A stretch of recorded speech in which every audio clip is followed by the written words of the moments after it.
Investigators in the Pacific Northwest strongly suspect that two nearly simultaneous fires were acts of ecological terror. And as CBS's Sandra Hughes reports, there's growing concern that sooner or later such attacks will turn deadly. Federal investigators today continue to search for clues after a fire at the University of Washington's Urban Horticulture Center early Monday. The blaze destroyed the offices of scientists who did research into the genetic modification of trees to make them larger and more useful to the timber industry. I'm just appalled at this kind of terrorist activity. Not far away and at about the same time, two buildings on an Oregon tree farm were also destroyed. There, scrawled on a wall, police found the signature of the radical eco-terrorist group E.L.F, the Earth Liberation Front.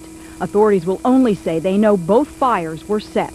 We're not prepared to call any association with E.L.F. or any other group. Craig Rosebrough says he speaks for the E.L.F. and hasn't yet heard from members who might take responsibility. We don't know, number one, if the fire was politically motivated, if it was caused by the E.L.F., and if it was caused by the E.L.F., what their particular motives were. We just can't say at this time until we do receive a communication.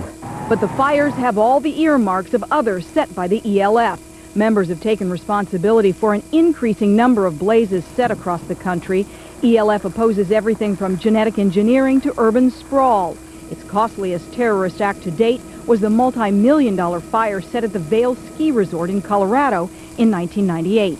Eventually, people may be injured in these fires or even killed. It's similar to the groups, the individuals who were dedicated to shutting down abortion clinics by violence. It's the same type of technique and the same type of objective. That's why, as CBS News has learned, more FBI agents have recently been assigned to investigate and attempt to infiltrate the E.L.F. and similar eco-terrorist organizations. Sandra Hughes, CBS News, Los Angeles. That they are safe to eat and safe for the environment. But some biotech critics go much farther than that. In tonight's Eye on America, CBS investigates environmental radicals who've turned to terror tactics. CBS's Jerry Bowen has been digging into this underground threat. The attacks are more frequent now. A logging camp in Oregon, luxury homes in Arizona, banks vandalized on Long Island, New York. 5 strikes just this month.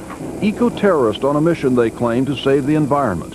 And no group busier than E.L.F, the Earth Liberation Front, among the nation's leading domestic terrorists, says the FBI. They're very specific, they're very detailed, they're very good at it. It was E.L.F that claimed responsibility for May's simultaneous arson attacks on an Oregon tree farm and University of Washington labs in Seattle. My research is only aimed at helping the environment. Everyone's research here is aimed at helping the environment. That's what we do here. Genetic research was the alleged target in the $5 million university fire, where scientist Sarah Reichert's work to save endangered plant species also went up in smoke. I wouldn't put an eco-terrorist label on it. I don't think anything that they're doing is ecological or to save the earth. They're just plain terrorists. We don't call terrorists like Ted Kaczynski or Timothy McVeigh social terrorists. They're just terrorists. But who are they? Only 3 admitted E.L.F members have ever been arrested. Teenagers connected to a New York arson attack last December. Other than a website that gives instructions on building firebombs and a pamphlet that defends its violent methods, this is the face of E.L.F. What wasn't and still isn't told to the millions seeking the American dream is that dream comes at a price.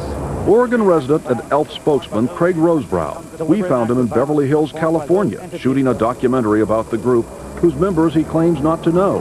Members who nevertheless use him to reach the public. The organization and myself consider the popular environmental movement to be largely a failure, a miserable failure in its efforts to protect the natural environment.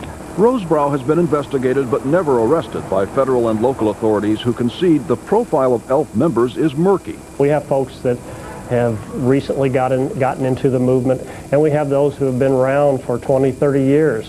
What also frustrates investigators from here in the Pacific Northwest to the East Coast is that they're not just dealing with one roving band of arsonists. Instead, they're confronted by an unknown number of E.L.F units, occasionally working together, but largely operating on their own. E.L.F is a phantom. You're not going to be able to, I don't think, put E.L.F in a box and say this is what it is and this is who it is. With more than 140 arson fires in the past 12 months, Eugene, Oregon police say the challenge is just making a case.